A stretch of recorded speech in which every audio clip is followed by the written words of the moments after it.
Hi friends, ఇప్పుడు మనము నానబెట్టుకున్న అలసందలతోని కరకరలాడే స్నాక్స్ చేసుకుందాము.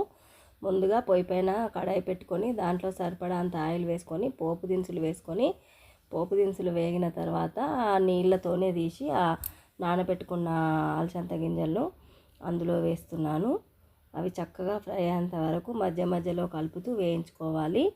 ఇంకా ఇప్పుడు చక్కగా వేగిపోయాయండి. ఇంకా దీంట్లో పసుపు వేస్తున్నాను. తర్వాత ఎల్లిపాయ ముద్ద వేస్తున్నాను.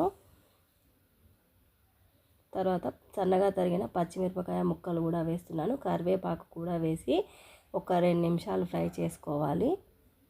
ముందుగా వేస్తే మాడిపోతాయండి, అందుకే అలసందలు మనకు ఇష్టం వచ్చినంతసేపు కరకరలాడేలాగా వేయించుకోవాలి. ఇంక ఇప్పుడు సరిపడంత ఉప్పు కారం వేసి మరొక 2 నిమిషాలు ఫ్రై చేసుకొని గరం మసాలా వేసి దించేసుకోవాలి. ఇంకా కొత్తిమీర గార్నిష్ చేసుకోవాలి.